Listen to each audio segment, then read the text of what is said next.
Hello, welcome back.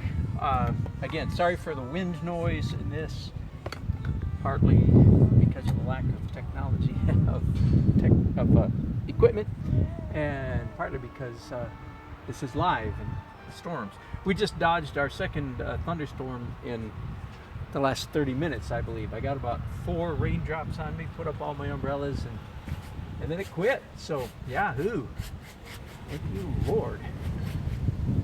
So, in fact, the owner of the house, Mike, came out and spoke to the sky.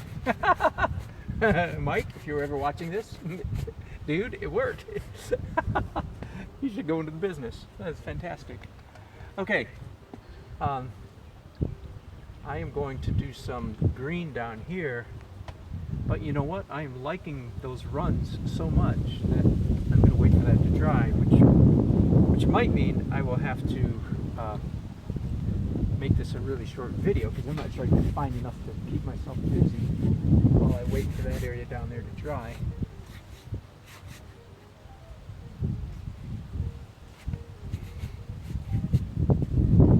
Do a little bit back in the corner.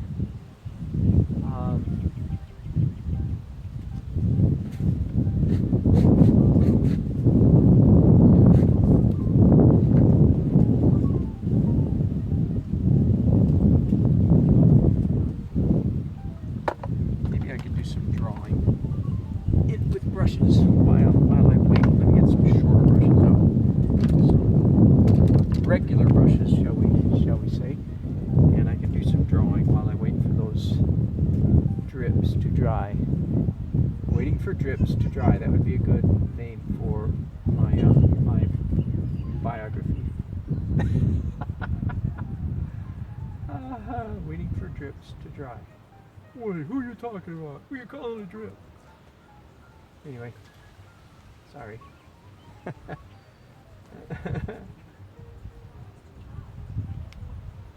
1, 2, 3, 4 steps. Let's see if this works out right. 1, 2, 3, 4. Close enough. Good.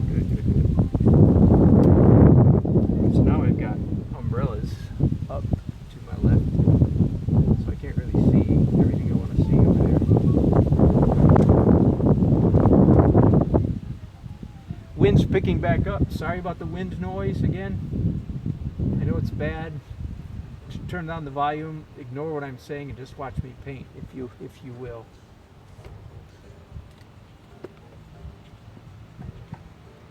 It's a good opportunity for some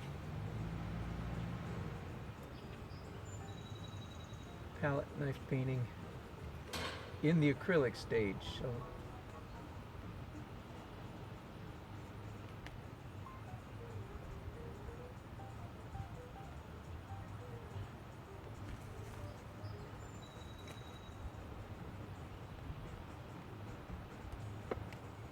whoops. There we go. Whoops, what you say? Never mind. Not into too much detail.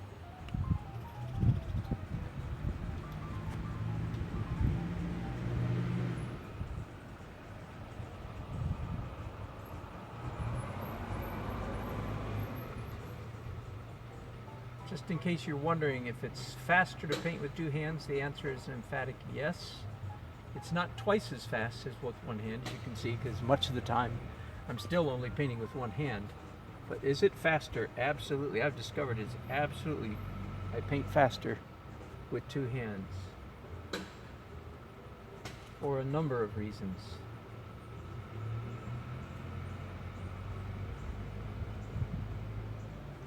I don't have to go back and dip in my palette as often for paint, because I have 2 brushes full of paint. And then, of course, much of the time I'm painting literally like this with 2 hands at the same time.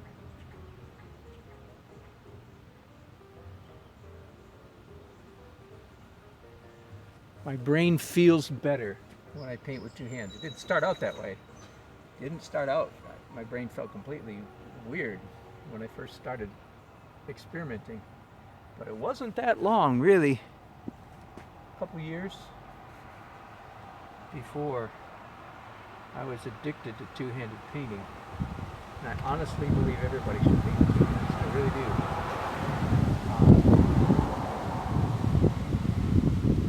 As you maybe heard me say before, when we go to a concert, you see a piano player playing with 2 hands. Somebody goes, "Oh, he's playing with 2 hands." The guitar player, the drummer, everybody on stage is playing with 2 hands. A good basketball player plays with 2 hands. Everybody's trained themselves to be ambidextrous except artists. And I just think it's because nobody said, hey, you should be painting with 2 hands. And the main reason is because you make better marks. You put it most simply, you make better marks when you paint with twice as many marks, you could say. Twice as much variety of mark, if you will, when you paint with 2 hands. So if you're listening, especially if you're a young artist or you know somebody who's a young up-and-coming artist, absolutely they should train themselves to paint with 2 hands. Of course it feels weird. What do you expect? You get over it pretty quickly, remarkably quick. I'm thank God I've still got both my arms, but you've probably heard the stories of people that lose an arm, lose their main arm or hand or whatever, or even have a stroke. It isn't that many months before they're doing everything with their left hand that they used to do with their right hand. So I say, why wait for a stroke? Go ahead and train yourself before you have to.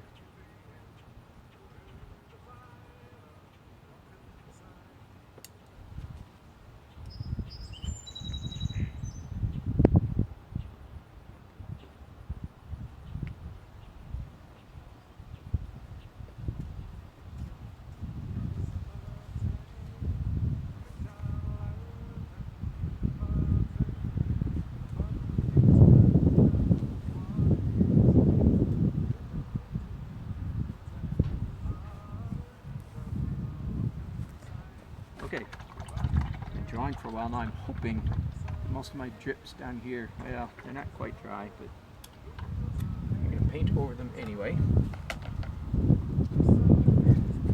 And then do some more white. So what I want down here is green grass with orange sun shining on it. So one way to do that is put green and orange on your brushes. Whatever color you come up with, that's probably close to green grass with orange sun shining on it. And in fact, it is quite close. The sun is shining on it. I can't believe this weather today. It's crazy. Just a little while ago, looks like I was going to get blown over and washed away. I got about 6 drops of rain on me, enough to make me put up my umbrellas. It still might come. Another storm's on the way, so might not be so lucky with the next one.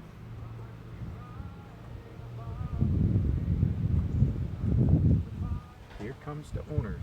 Shh, don't say anything. Hello. Oh my gosh. So look different?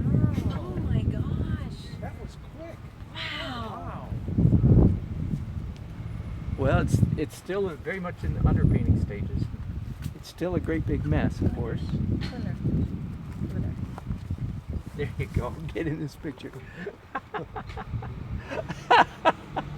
You get into it. Can you get a little closer, Dan? Oh yeah. Oh, you want me in there too? Because we're on TV now, right? Yeah. That's right. Oh, good. Oh, Oh my gosh, that is wow. amazing. Oh, good. That is. Yeah, I think that composition is going to work.